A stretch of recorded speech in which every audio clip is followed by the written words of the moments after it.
Have a great first day of school. Sorry I had to leave work early and couldn't make you a proper breakfast. Don't forget to take your medication. Dr. Thistle said it would help you with your anxiety. You're going to have a great day.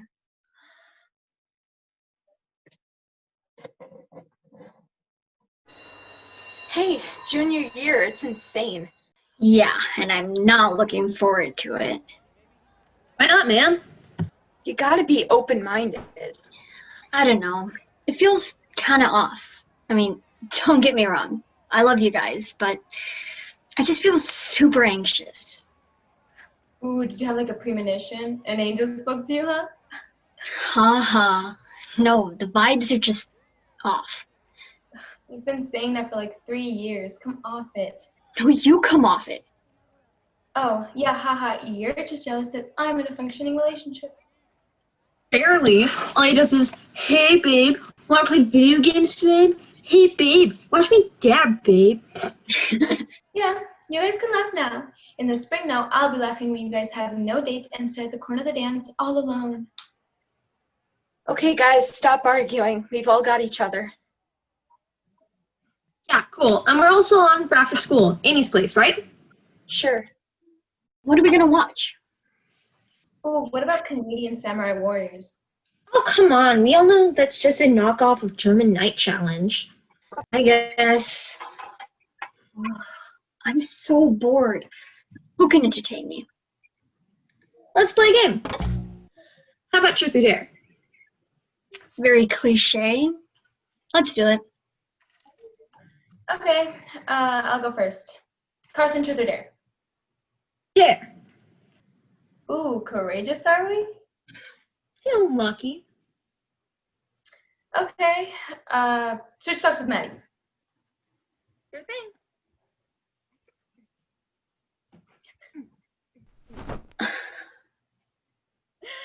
Maddie, truth or dare? Dare.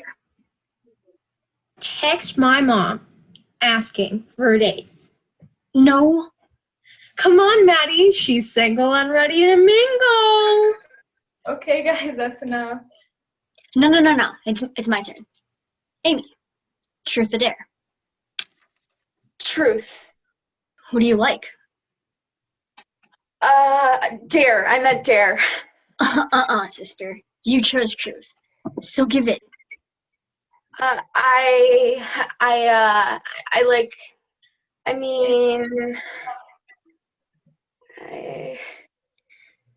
Amy, what's up? I don't want to talk about it. Well, obviously there's an it, so spill. I'm thinking about voting for Trump. Wait. Guys, just seriously, I'm fine. Just drop it. Amy, were we just... I said I'm fine. Thanks for agreeing to come in before school. Most students just roll their eyes at me when I ask for early morning meetings. How are you feeling? I'm fine. Can you give me some more information? Are you still dating that girl, Maddie? How is she? We broke up. Oh, I'm so sorry to hear that. How does that make you feel? I'm fine. I broke it off with her. She's getting too close. What do you mean, too close? Nothing. Look, I have to go study for my biology quiz. Okay, yes, your studies should come first, but I'd like to see you again next week. Shall we say same time, same day? Sure. I worry about that girl. Seems to be distancing herself from friends. Follow up in 1 week. Look, maybe she's running a little late. I don't know. You know what? Yeah, maybe you're right. So what? I don't care about her anymore. Shut up, Maddie. She's your friend. How can you even say that? We aren't friends. Not anymore. Not for a while. What the hell does that even mean? It means that ever since we ended, we haven't been friends. Oh yeah, but you both hang out all the time. Yeah, we stay civil because of you guys. And no, we really don't. We all used to hang out all the time, but in the last few weeks, we've seen less and less of Amy. Think about it. And I'm done with her and her secrets. Seriously? Show some empathy. I'm done acting. She can bite it for all I care. Don't say that. She's going through something and it's our job to help. Why can't you see that? She needs us. Hi. Hey, Amy, what's up? I see you were already at school. Why? Just need to speak with Miss Hanks about biology. I'm fine. You always are. What is your problem? You used to be so nice, and now you're just mean. Is it because we dated for 2 months? 2? You're upset that I lost feelings? Grow up. Oh, I should grow up. You're the one who started avoiding me and then said that I had the audacity to ignore you. I did my best, but you were too stuck up to see that. You're so entitled, so conceited. You don't care about anyone. Yeah, you're right. I don't. Oh my God. I thought we were friends. I don't know what you want from me. What was that about? I don't know. They can never get along. But we can't take sides, Carson, right? Right. Who knows what would happen if we did? We need to coerce them into an agreement. I don't think that'll work. We need to try. What about her parents? Can they help us? Freshman year, her parents split up and her dad moved away. And her mom works all those long hours and it's like never home. When her parents were splitting up, she told us everything. So why wouldn't she this time? It makes no sense. Yeah, it doesn't. Maybe we should go back and check on her?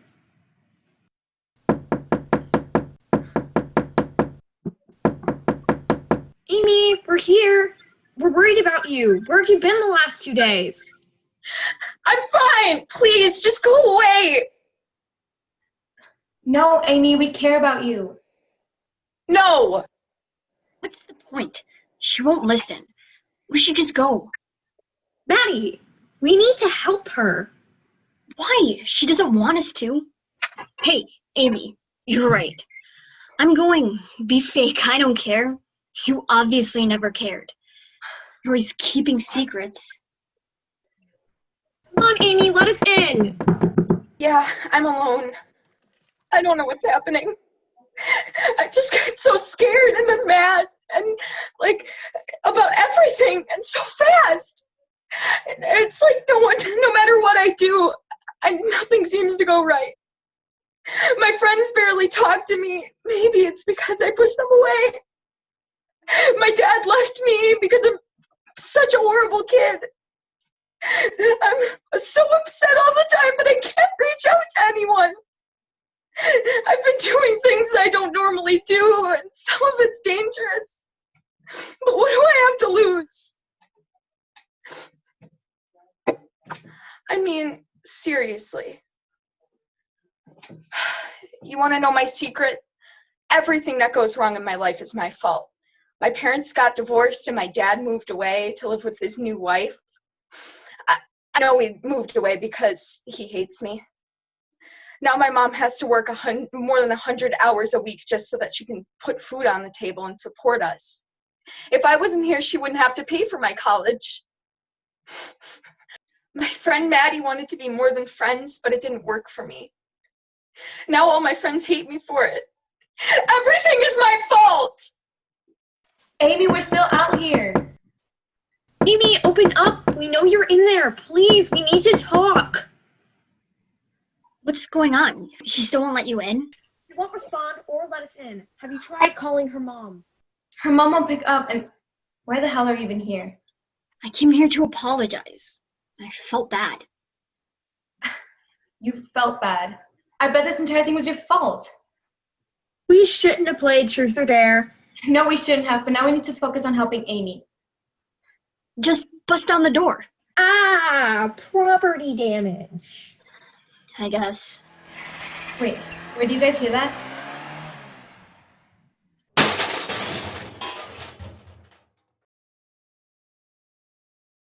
Was the garage door open when we arrived? Call 911.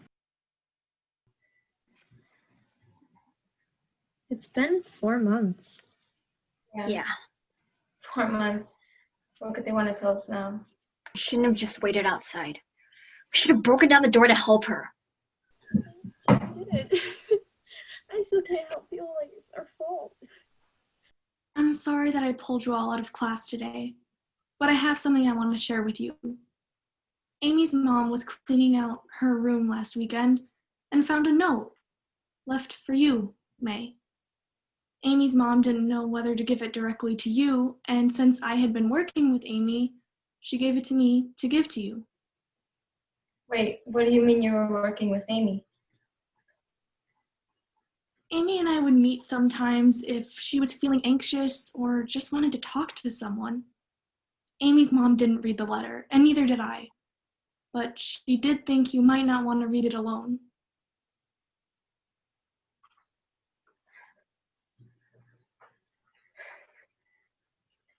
Hey May, how are you? I hope you're well. If you're reading this, I'm not around anymore. I wanted to tell you how sorry I am. I know that these past few weeks have been awful. Maddie and I bickering all the time. It's a lot to deal with, and for that, I apologize. I caused so many problems, didn't I?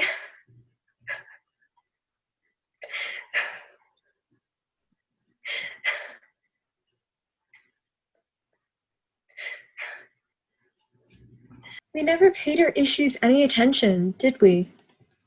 We never really talked about it. Never followed up.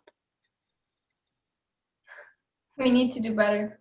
I mean, not just for us, but for other people too. Amy could not have been the only one. You're right, May. Amy isn't the only one. You have classmates who struggle with anxiety, depression, and other mental health issues. But you need to know that you are not alone. You have help and resources, and you should never be afraid to ask for it. I know Amy wasn't the only person hiding her true feelings and suffering alone. We need to be kind and supportive to everyone. Yeah, and maybe we can even talk to our principal about creating a club dedicating to students struggling with mental health. Yeah, I can get on board with that. Miss Jones, could you help us work with the administration to help other students? I'd love to help you with that. Yeah, and maybe we can even name the club after Amy, like Amy's Assistants, Amy's Associates? Okay, yeah, we'll work on a name. Okay, we kind of have a plan. We can do this. For Amy? For Amy.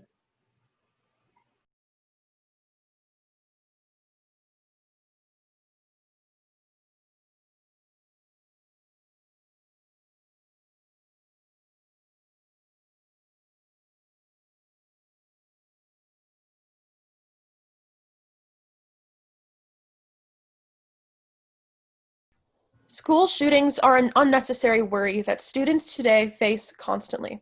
While I was conscious of the threat posed by school shootings in my daily life in previous years, these worries and fears presented themselves heavily my junior year of high school.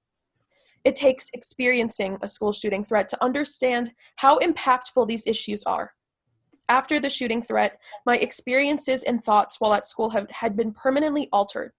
While yes, I acknowledge that I was not in an active shooter situation, I could have been if that day had occurred differently. Writing this one act was the hardest thing I have ever done. But it will all be worth it if I can tell one person that we as kids are genuinely scared of school shootings on a daily basis, and that we want change. While writing this play, I drew on my own experiences and things I overheard throughout the entire day. This one act aims for authenticity in emotion and feeling. Keep the reality of these events in mind as you watch. Scene 1. Students are seen trickling into the classroom as the beginning of the scene unfolds, up until Miss Turner's announcement. Kate and Grace can be seen wearing mesh backpacks, grabbing books and notebooks from their backpacks and putting them on the table they share. Miss Turner is by her desk prepping her notes for the day and is writing on the whiteboard various assignments and announcements. I hate this class. It isn't that bad. Let me rephrase.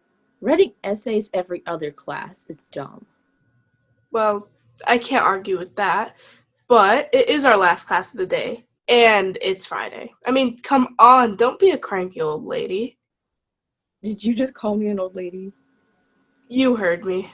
Well, if I'm an old lady, then you're a TikTok star, and we both know that's not going to happen anytime soon. Hey, I will get TikTok famous eventually. I almost have 5,000 views on my TikTok. Yeah, whatever. What did you get on that calc test? Starts nervously laughing to suggest she did not get a good score, taking the place of saying, "Of course I failed. What do you expect?" Let's not talk about that. If you need help, I can tutor you, Grace. I want you to do well. It's not that. I understand everything we're learning in calc. It's just when we sit down to take the tests, I forget everything. I can't take tests when I can't perpetually think. I felt that. That's me in physics. Do not get me started on physics.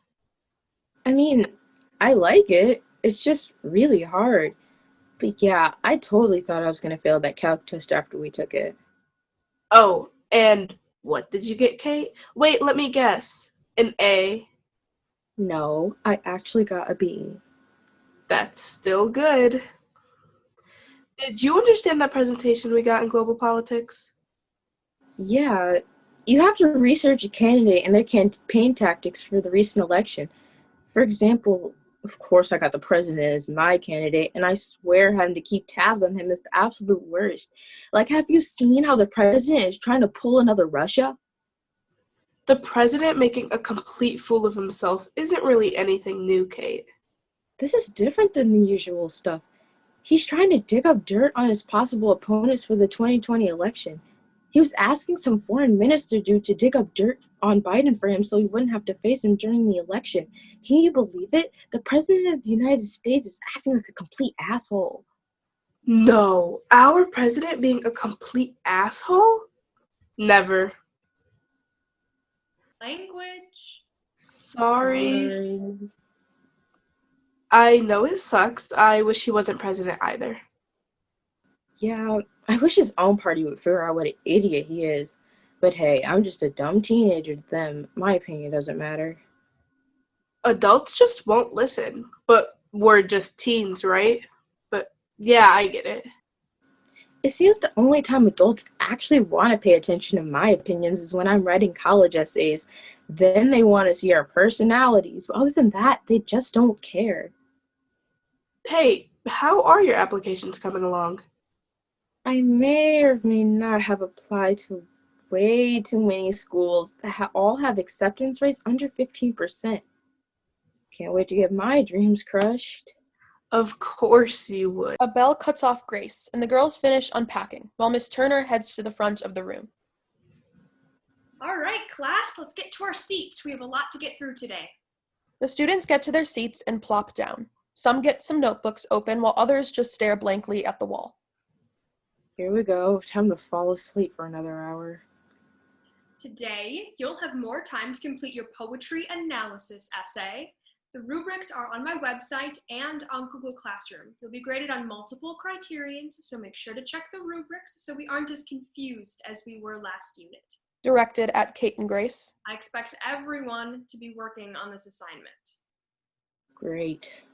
If your phones are out, I'll do you a favor and put them in my handy-dandy phone hotel right over there. Understood? One or two students nod. Good. Get to work. If you have any questions, come to my desk, and if you need to check out any poems from the library, come see me and I'll write you a pass. I'm going to fail this essay. Like, who actually understands poetry?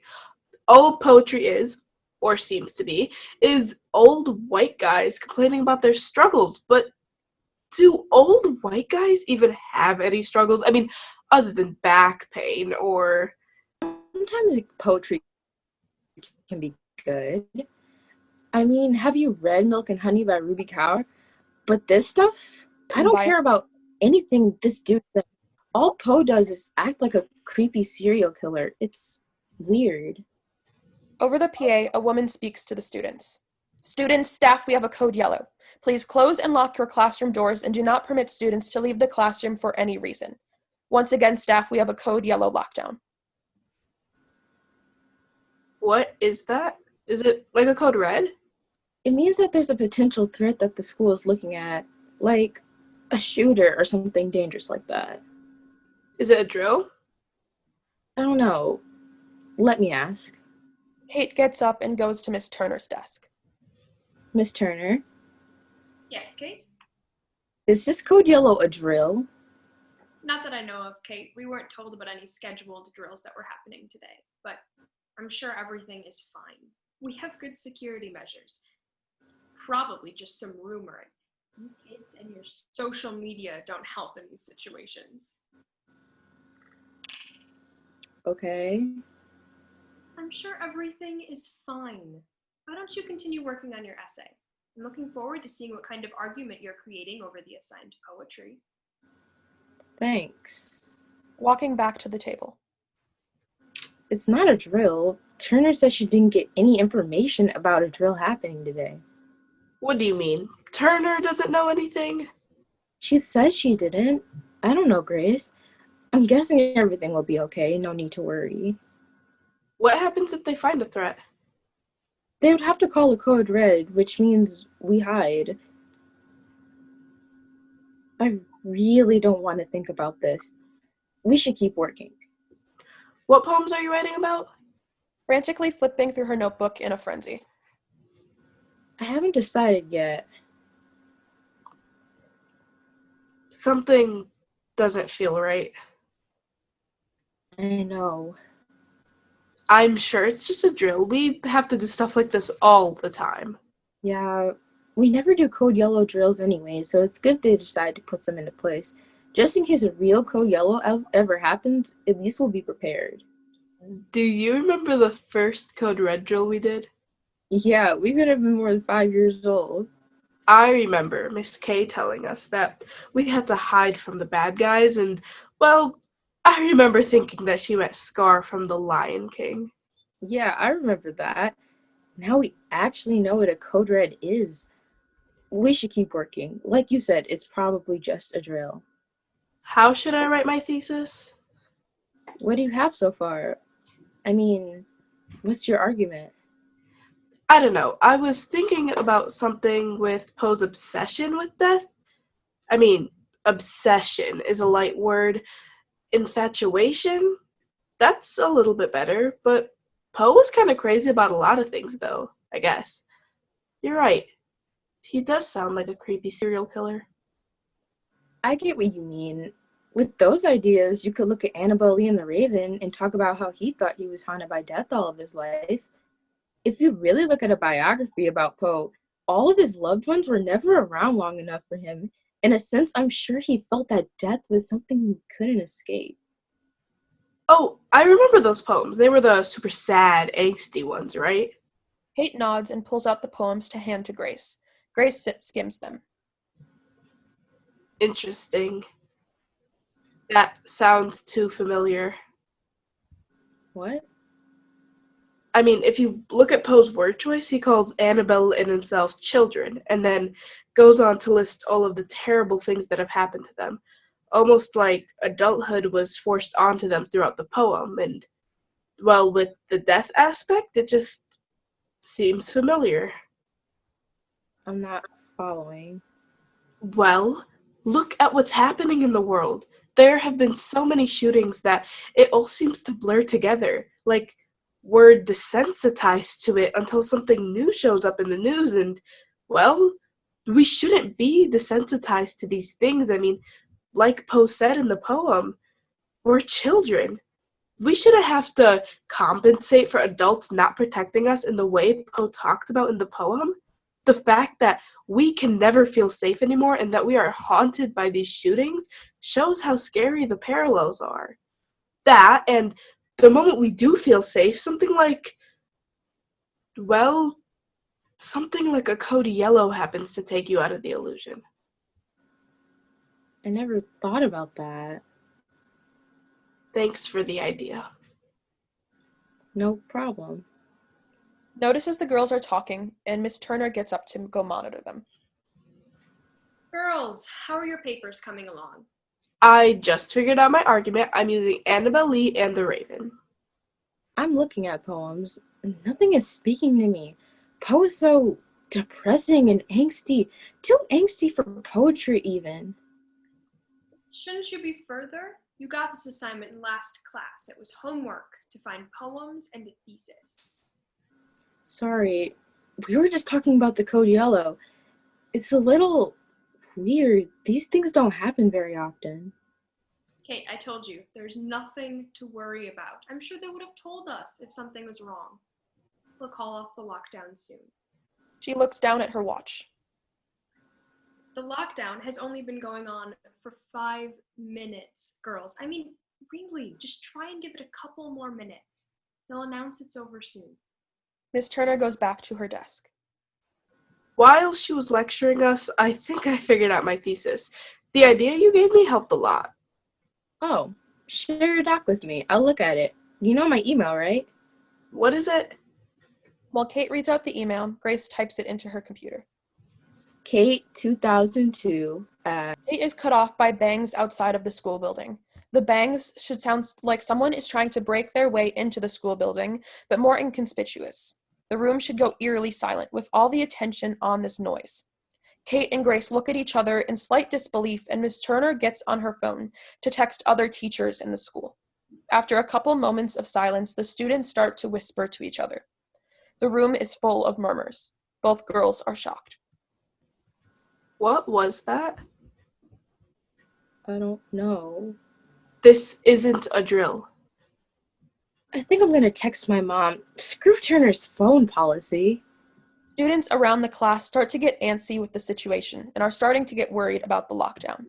Starting from this point, students should start to secretly take their phones out and text their families about the lockdown. The students should also start to talk to each other and whisper to each other about the lockdown. Both Kate and Grace get out their phones to text their parents. Miss Turner, putting on her brave, neutral teacher face, gets up to the front of the class to address them. Chaos hasn't ensued yet, but panic is starting to set in. Friends, listen up. This is important. Great, here we go. I have been talking with the other teachers and the principal about the lockdown, and Principal Robinson told me what's being said in the office. He didn't want me to share this with you, but I think it's important for you all to know what's going on. Apparently, there have been some threats made from a former student, but they were not discovered until just before this class started. Principal Robinson said the school has everything under control, so we don't want you to be too worried. Multiple students raise their hands to ask questions, including Grace. Miss Turner seems mentally exhausted by the panic within the students, but wants to address their concern anyway. Grace, what is it?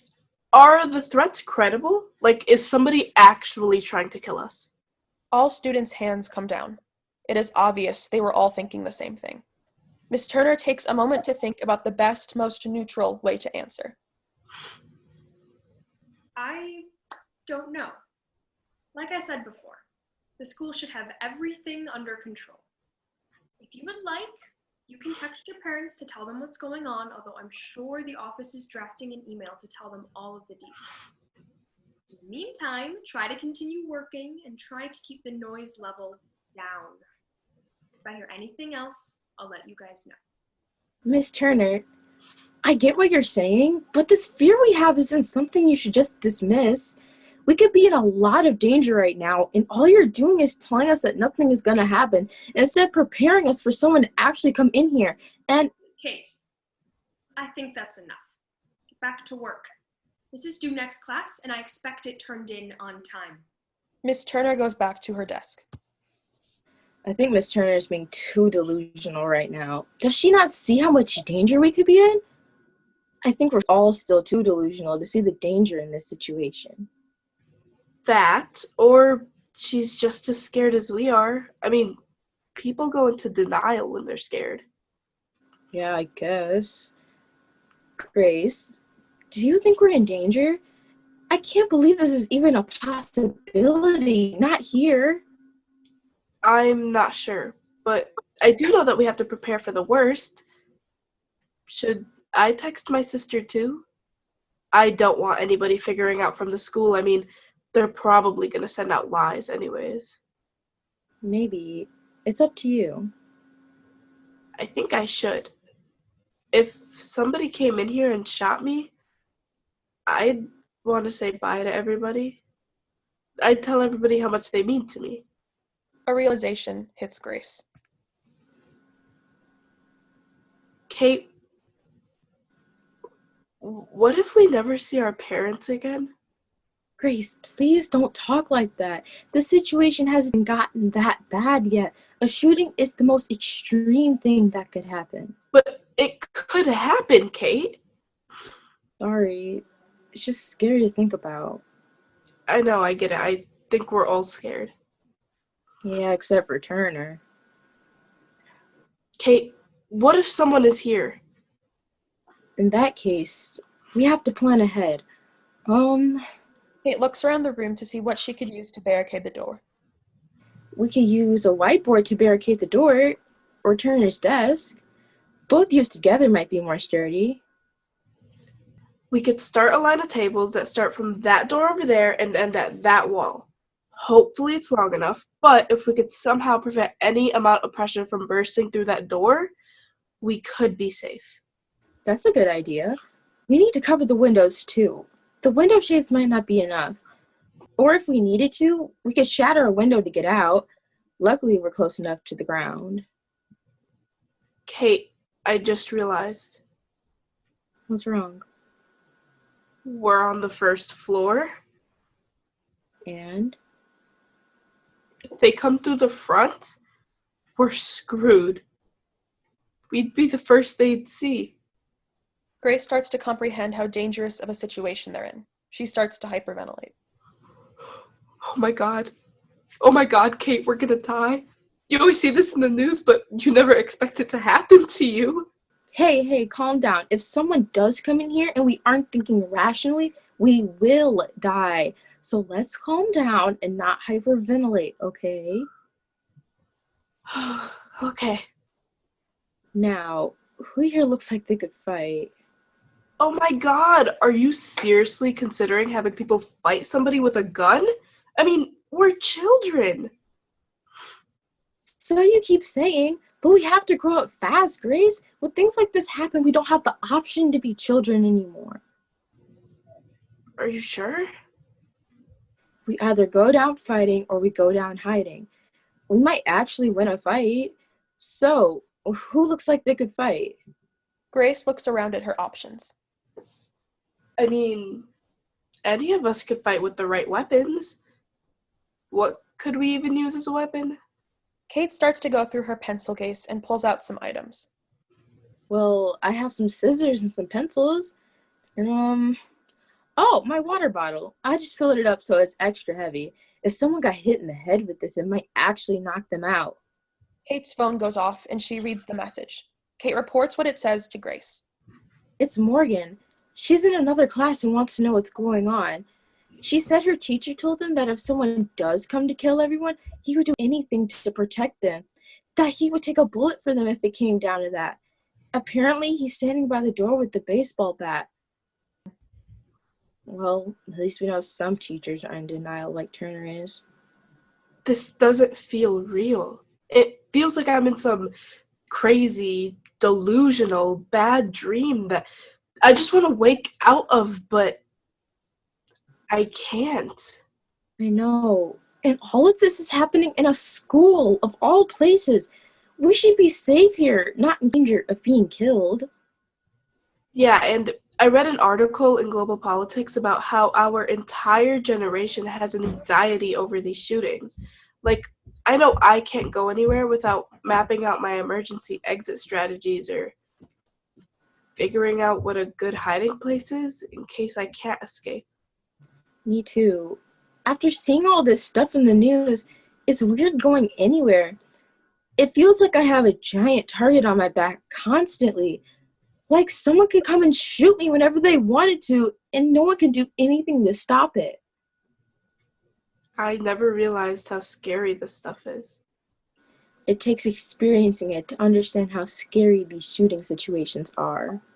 Miss Turner gets up from her desk. Class, how are we doing? Is everyone doing okay? I know this might be a little scary, but I think it's best if we just take some deep breaths and just try to take our minds off what's going on. I think we should take some time to discuss our poems so that we can get multiple perspectives on what some possible interpretations are. Grace, would you like to start? I really don't feel comfortable working right now. Why don't you give it a try? Okay. I'm using Annabelle Lee and The Raven. Two great works, although you did go for some really dark and twisty poems. Miss Turner chuckles at her own joke and looks around waiting for laughter at the joke, but receives worried stares back. All right, Grace. What's the thesis for your essay? Well, the idea is a lot more complex, but the shortened version is I wanted to talk about how post-fascination with all of the death in his life haunts him. This idea is pointed through some textual evidence I found, and well, both poems are so different that it brings two perspectives on this one idea. Great idea, Grace. I like the use of literary elements and textual evidence. Sounds like the start of a really good essay. I can't wait to read it. Well, I was inspired by some similar current events with all the shootings going on. A lot of people are haunted by the death we are surrounded by. I think a lot of people in this class know what I mean. Nods of approval are scattered among the class. Miss Turner can tell she is losing control over the situation. Thank you for your input, Grace. Anyone else? Growing agitated, Kate throws her hand into the air. Kate, what is it? Why are you treating this like a normal class period? I know I'm not supposed to call people out like this, but can't you see? We are scared. We're scared that someone with a semi-automatic gun is going to come storming in here and shoot us all, and there's nothing anyone can do to stop it. We're sick and tired of having this fear, but no one seems to want to do anything or even acknowledge the validity of this fear. So now we're in the same situation as many students before us. I know you're just one person. I understand that, but I want you to admit that fear is an okay response, and that we don't have to mask our fear in order to be complacent. Tell us that we shouldn't be ashamed of these fears. Tell us that children should not have to go through anything like this. I mean, come on, Miss Turner. Can't you see? We're just kids. We don't have the capacity to deal with trauma and anxiety like this while still trying to function like normal teenagers. I should not have to go about from talking about college to planning my escape strategies in preparation from when someone decides to come and shoot me. Please, Miss Turner, I'm begging you just to see the point of view of a bunch of terrified teenagers who just want to be reassured that it's okay not to have the ability to cope like a normal adult. Please. The room goes silent. Miss Turner ponders Kate's proposal for a moment. Tension should be at an incredible high at this point. Miss Turner speaks with a raw tone. Just as scared as you are, Kate. These things aren't just scary for students. You have to realize that. But as an educator, it's my job to make sure you all feel safe, disregarding any feelings I may have about what's happening. I didn't realize how scared you are about these issues. Forgive me if I didn't respect your feelings because of that. And I'm sorry. You shouldn't have to grow up this fast. It's unfair for you all. I wish it wasn't like this. Thank you. That's all I wanted to hear. Miss Turner, do you think we're safe? I can only hope. Don't think I wouldn't protect all of you if it came down to it. I may not be the nicest teacher, but you all are my students, and I care about you, and I will protect you no matter what.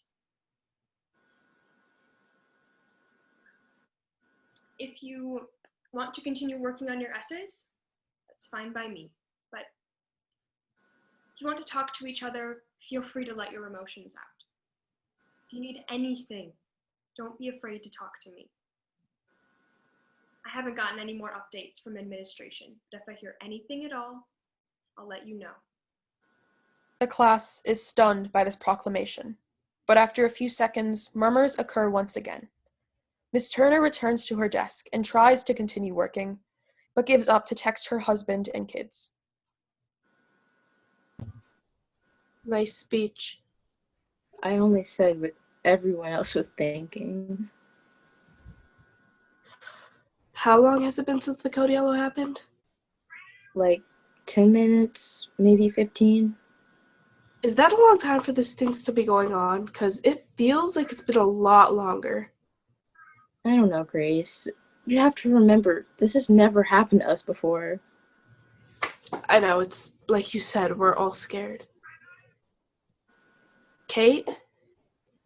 Yeah? Who would do something like this? Like what?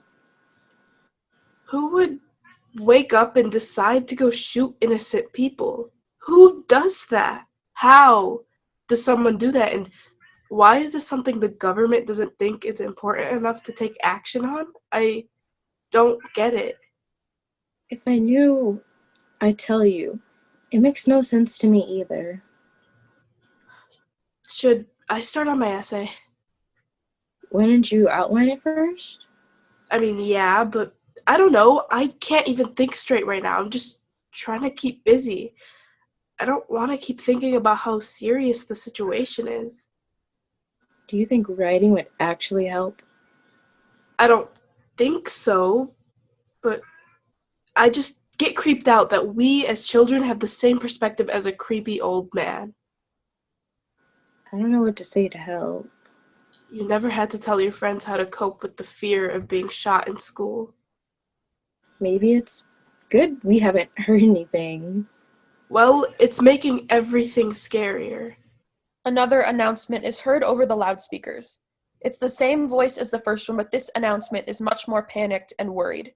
Students, staff, this is a code red. Please take cover in your classrooms. Repeat, this is a code red. As soon as code red is uttered, Miss Turner jumps into action and starts to close everything. Students don't know what to do with themselves, so they stand around looking for the best hiding spot. Kate and Grace stand but are dazed. Everyone is confused on how everything came to this point. Where should we hide? I don't know. Kate? Yeah? What if they come in here? What would happen? I don't want to die. We have to hide. Grace, we have to hide. The girls seek shelter in one of the downstage corners of the room, huddled together to protect each other from any incoming bullets. A single spotlight should focus on Kate and Grace, with the rest of the stage lit in eerie red. Pounding noises come from the hallway periodically, and the distant sound of gunshots can be heard. Dialogue should be in hushed tones from this point forward, while the girls can be seen trying to muffle their sobs. Is that what a gunshot sounds like? I think so. Is Miss Turner by the door? She said she'd protect us. I don't know. I'm scared. I know. I am too. Kate, if something happens, if they come in here... No one is going to shoot us today. How do you know that, Kate? I don't. I'm just trying to have some hope. That's all we can do at this point. There is banging on the classroom door. The banging stops after a few moments, but the room is silent a moment longer. Can you tell what classroom they're in? No, we just have to stay quiet. Oh my god, Kate, this is so fucked up. Hey, shh. We have to stay quiet. We have to be quiet so he doesn't hear us. Hey, Grace. Okay, I'll... Grace has no time to finish her sentence before banging is heard outside the door. Grace curls up even more into Kate's arms. Kate, if we live through this, what will happen? How will we be able to go back to normal? We'll be okay eventually, but it will be hard. This isn't something you can forget easily. But you can only hope these memories will fade into nothing but a distant nightmare that grows easier and easier to deal with as time passes. I don't think forgetting is the point. What? I don't think forgetting this will help anybody heal. Then how will we get better? Remembering? More banging is heard outside and continues subtly until the end of the play. What? If we don't remember what happens here, it'll keep happening again and again until shootings become so normal that nobody would think to do anything to stop them. But if we remember, if someone is left to remember, then everybody's deaths won't be for nothing. We could be the change, Kate. We could be the change you're looking for. Don't you see it? We're just kids, Grace. We don't have any resources. We don't have any means to make change. How could we make a difference? That doesn't matter, Kate. No adult is going to make this change happen because they have experienced school shootings like we have. We are the generation that will stop gun violence because we are the generation that has to deal with the fear of being shot in school. Our parents never had to do anything like this. They never seen bulletproof backpacks being sold. They never seen code red drills. They don't understand. That's why no one is doing anything. Grace, I'm scared. I know. Hopefully police are on their way and we'll be safe soon. Cry laughing, breaking the terrifying situation. We didn't get to finish our essays. I really needed an A in this class to get into my dream schools. Gosh, Kate. Of course you'd be thinking about due dates right now. Grace, Yeah? we're strong. We'll get through this. We'll find ways to cope with it. We'll write like Poe did, or we'll protest. You're right. We can make a difference. Us growing up now will give us enough resilience to make a change. We just have to stay alive. We have our fists. We can fight. We can charge at him if he gets in. He can't shoot at all of us at the same time. We can... The lights cut out suddenly. A moment passes before the girls speak again. Grace, Yeah. is he in here? Did someone get in? I don't know. You're ready to fight, okay? I'm ready to fight. I'm ready to fight if we survive this too. I love you, no matter what happens. God, if I hadn't been so naive before, I would have told you that more often. I love you too. It'll be okay. Everything will be okay. Grace's dialogue is cut off by the sound of screams. A gunshot is heard short after.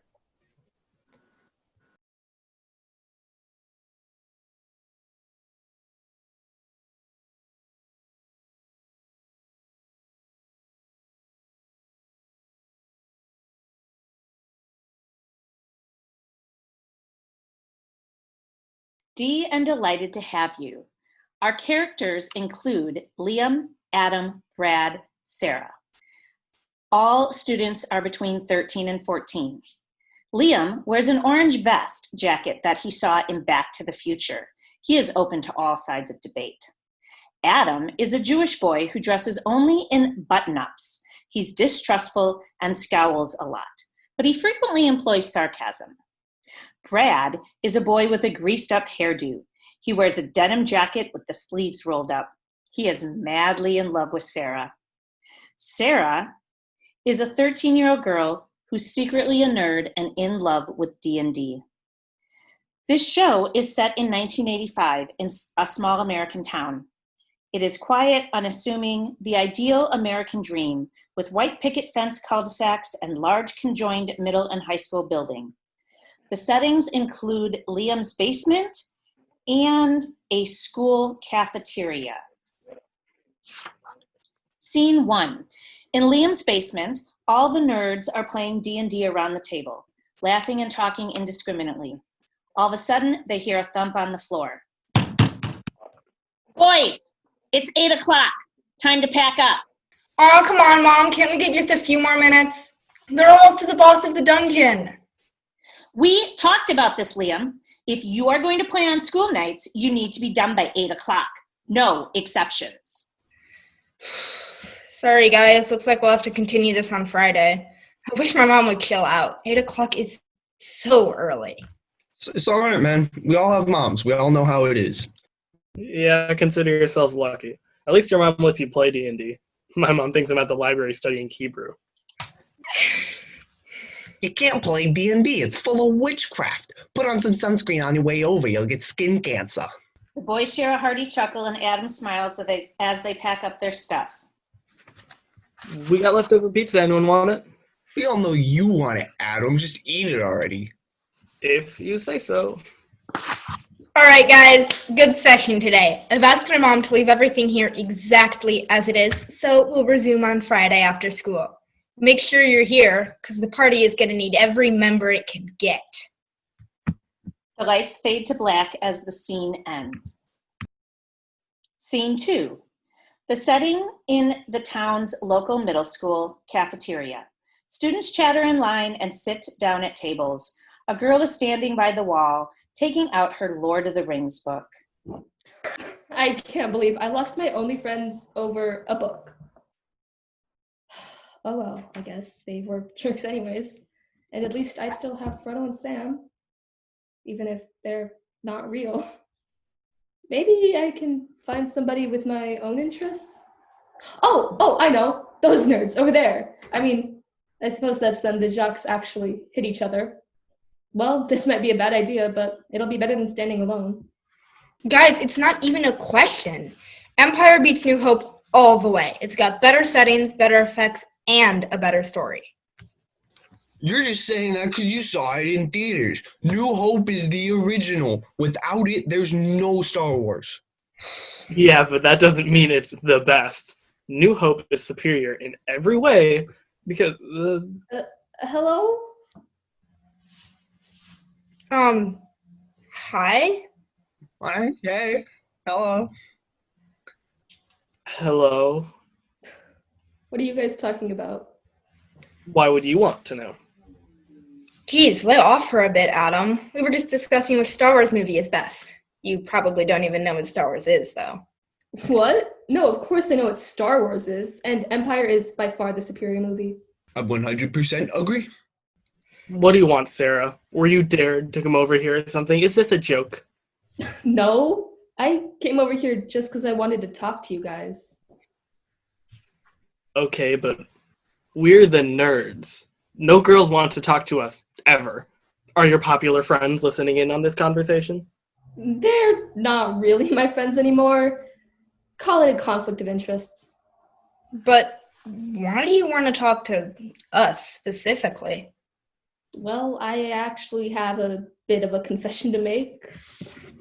I'm a nerd too, and well, I heard you guys play D&D, and I really did wanting to try it, so do you think I could join your party? Wow, we were honestly not expecting this. I'm the dungeon master, so let me talk it over with the rest of the party, and I'll get back to you. What do you guys think? Should we let her in? Because we not. She's beautiful and she's a nerd. Like, wow. Yikes, tone down the creepiness a bit, dude. Maybe don't make direct eye contact with her 100% of the time. Anyway, what do you think, Adam? No way, dude. I don't trust her at all. She just lost her popular friends. It sounds like BS to me. She's probably just doing some sick reconnaissance dare for her friends. Come on, man. What are you afraid of? Catching cooties? Well, my mom did tell me to stay away from girls. Unless they're nice Jewish girls. Your mom tells you to stay away from everything. Guys, chill out. Let's just give her a chance. I mean, maybe she's cool. Regardless of who she is, we can't just let her in immediately. We all agreed when the party was started we'd have an initiation ceremony for anyone who tried to join. What are we, a cult? Next you'll tell me she has to be judged before a council or something. I think she'll be great.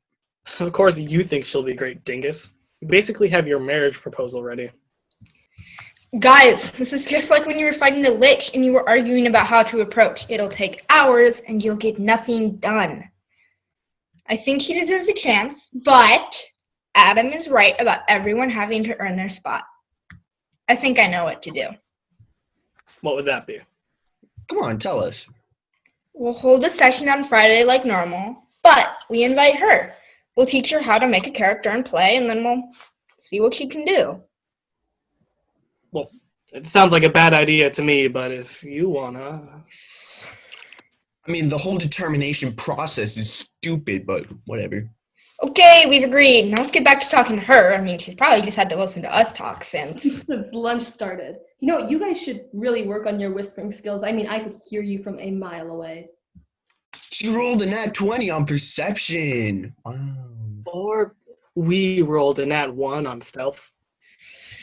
Anyway, I'm formally inviting you to our session, Sarah. We'll teach you how to play the game and determine if you're useful to the party. All right, cool. But I do have one question. All right, shoot. When you're teaching me how to play, can you explain it like a normal person? What do you mean?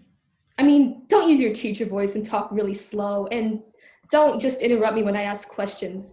Just forget I'm a girl for a while, I guess.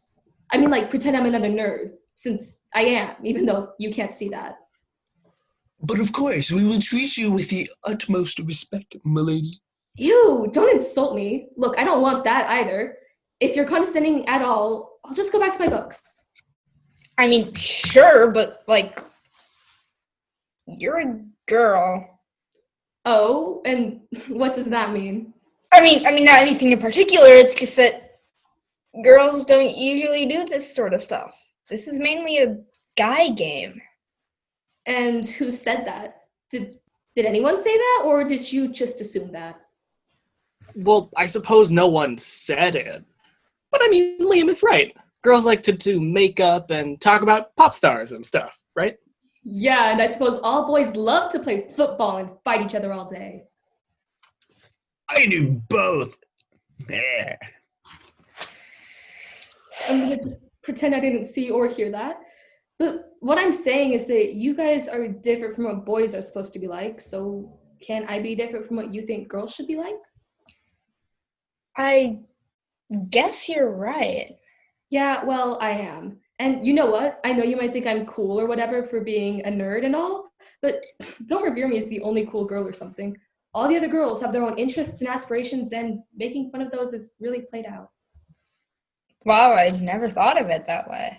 Man, it's like she's neutral good in real life. All right, we'll treat you equally, as we will any girl from now on. But you still have to earn your spot in the party. Regardless of who joins, we can't just immediately trust them because trust isn't given. Yeah, okay, that's fair. I'll come to your session on Friday and you can teach me how to play. And please don't set up some ultra-hard death dungeon or something. You know, like, make it fair. And for the love of God, please, please, please, please, please, just put on some deodorant or light some candles in that basement or something. You're right. You wouldn't want these two stinking up the place. Brad, you're the stinkiest out of the three of us by far. When was the last time you washed that jacket? I'll have you know, this jacket was washed 3 months ago. Ah, gross. Anyway, see you on Friday, Sarah.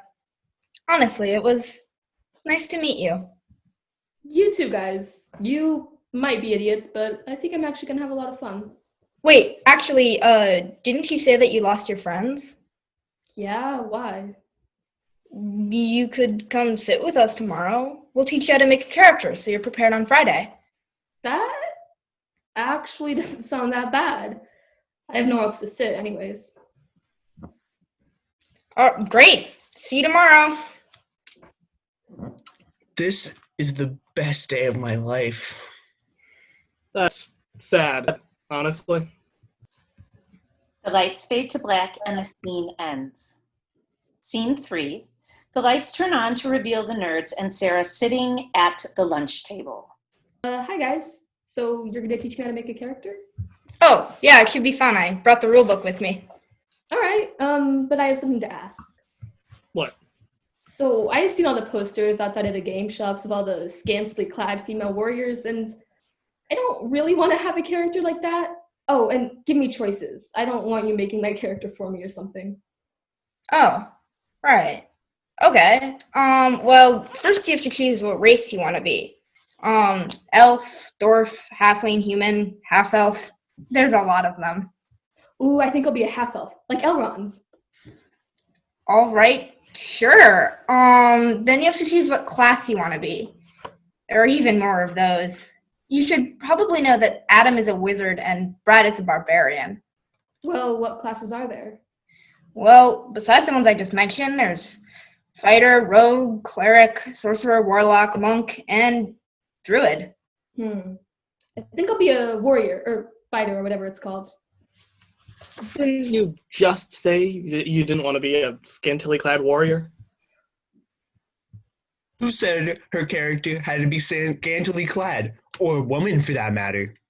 Wow, for once, Brad is right about something. My character is a woman, but she is clad in fine elven armor. All right, we'll just use leather armor to represent that. Now, what sort of weapons do you want your character to fight with? Can it be anything? If it's reasonable. I'll tell you. Okay, so I want her to fight with 2 elven swords, and she has 1 in each hand. She'll fleer around her enemies and cut them to pieces. 2 scimitars. Great. Any other weapons? And she'll be great with a longbow, like Legolas. Longbow and 20 arrows added. Oh, we skipped over an important part of your character, which is your background. Backgrounds? Yeah, where's your character from? Why are they adventuring? Oh, I got it. I wonder what this story will be. Shut up, man. Let her talk. So she's a part of a royal elven family, but instead of carrying out her duties as a princess, she left the family to become an adventurer.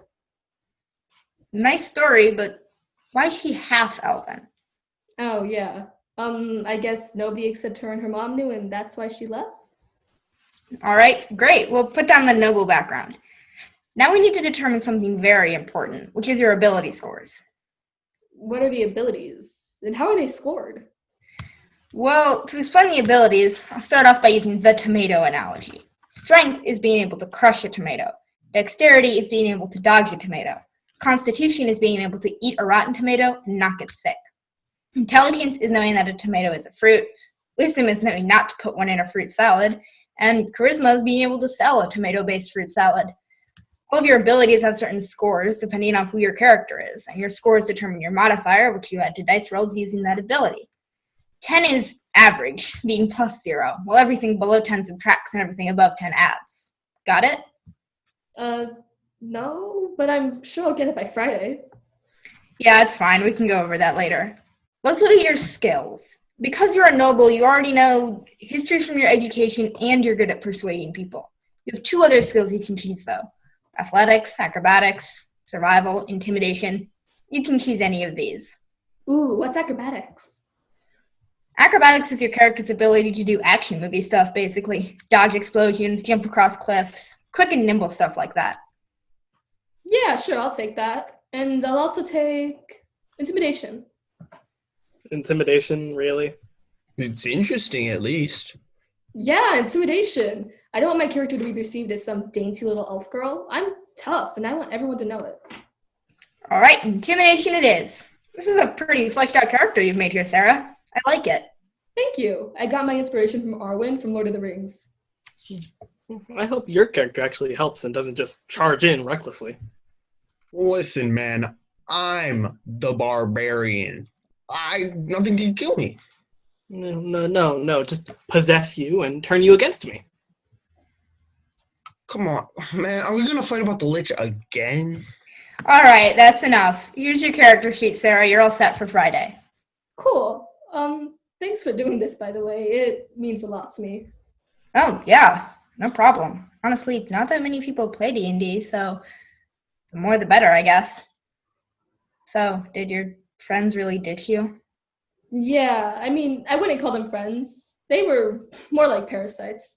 Mostly just used me to copy my homework anyways. So, why did you stay friends with them for so long? I mean, I guess I wanted to fit in. For some reason, being popular was really important to me. So, you must have been a nerd for a while then. Oh, my whole life. My dad is a huge nerd. He works with computers, and he has been reading me Tolkien since I was like 3. Whoa, that's kind of cool. I wish my dad was like that. He just wants me to play football. Like I could get tackled by those guys. What happened to I'm a barbarian, nothing can kill me? See, I purposefully didn't join the football team. I would crush them way too easily. Do they always do this? Oh, yeah, they're literally as old as their rivalry. How are you guys still friends? Well, the bickering is natural, but it's kind of just a phase. The two are basically brothers. And I guess I've always been a kind of mediator between them. Wow, so you guys do have personalities. The bell rings suddenly. The nerds all look at Sarah. Well, I guess I better get going. See you dorks on Friday. I've never felt so good about being called a dork in my life. Save the gushing for your pillow, Brad. Anyway, let's get going. I have a feeling Friday is going to be pretty fun. The lights fade to black and the scene ends. Scene 4.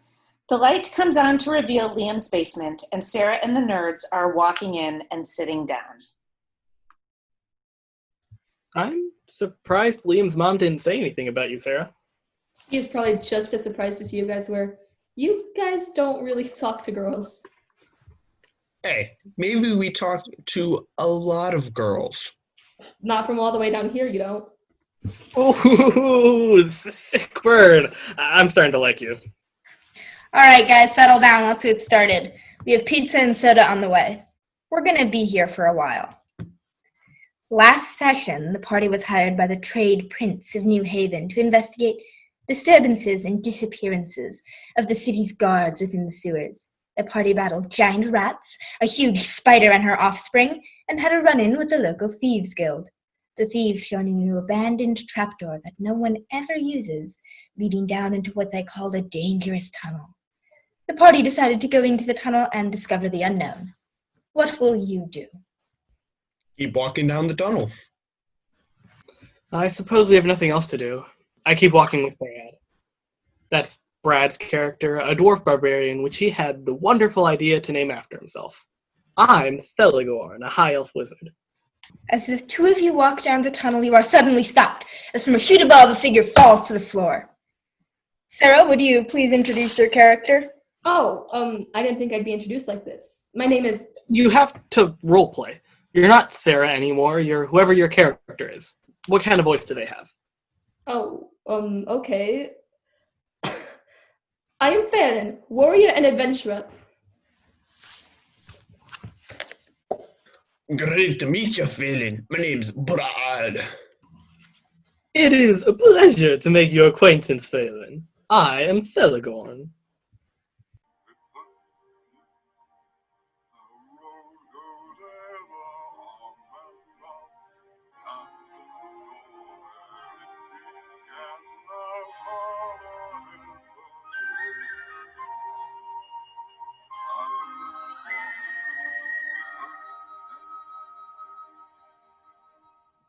Before we go any further, let me describe how the party got here. Unbeknownst to the party, they had spent longer in the sewers than they realized. Days had passed, and the prince feared that the noble adventurers had perished like so many before them. Trying his luck again, he hired Phelan when she offered forth her combat skills. Phelan took a different route through the sewers, where she fell through a chute and met the party. Would you like to join us on our adventure, Phelan? I would be honored to join your company, noble Bryad. Excellent. Although I'd say Brayad is in my company, not the other way around. This is great. This Phelan can walk ahead of us and take the brunt of any traps or monsters we find. Cowardly, but I guess. Now with a new member, the three of you descend down the tunnel as it slowly inclines downward. Echoes of people and other creatures can be heard from above in the sewers, getting quieter as you go down. Along the walls of the tunnel, you can see spiders and rats scurrying about. Suddenly, you see that the tunnel comes to a dead end with a large hole in the floor, where reflected golden light shines through. Ooh, I walked to the end of the tunnel and looked through the hole.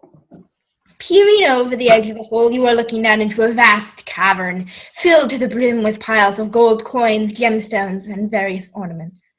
The opulence of the treasure is almost blinding. As far as you can see, the chamber is completely uninhabited. Come here, look what I found. I'd give my all the ale in the world with that. Imagine the scrolls, the magical artifacts I could purchase. Well, let's go in there. Balin jumps into the room. Me too. Wait, the fall will kill you! Oh, fine, I cast Slow Fall on me and my companions. As the three of you slowly descend into the cavern, you land with a large thud on the stone floor. Suddenly, a great whoosh is heard as from the dark shadows of the cave, black wings unfurl and green eyes open. A dragon, black as night, rises from the treasure and attacks. We have to get out of here. I can't fight this. We're way too low level. How could a dragon even get down here? Wait, that's it. How could a dragon get down here? I walk up to the dragon and I slash it with my sword. Roll to hit. Natural 20! Woo! You hit, but as your sword passes through the dragon, you notice that the skin shimmers. In a minute, the entire dragon disappears as the illusion fades. Well, guys, I think she earned her spot. What do you think? I never would have thought of that. You're in. Oh, the ale in the world! I better join this party. You guys really need some help if you were just going to abandon all that treasure. Speaking of which, the treasure is yours, as you were the first adventurers brave enough to see through the illusion. However, this is a literal cavern full of gold. You can't just put it all in a bag and drag it up. Well, how much can we carry? Well, Adam does have a bag of holding, so I'd say about 200,000 gold pieces. Oh my god. Let's go buy all the ale in the world. Boys! I mean everyone. It's time to go home. Aww. Aww. Congratulations, Sarah. You're a part of the party. Keep making puns like that and I'll probably reconsider my position. Oh, and by the way, I hope you all learned a valuable lesson. What would that be? That D&D isn't gender exclusive, you airhead. It's not exclusive to anyone. I mean, she's right. In fact, maybe we should put up posters around school. I mean, who knows how many nerds are in our classes? Who knows how many people need to be saved from the popular kids. I think if you give it a try, literally anyone will have fun playing D&D.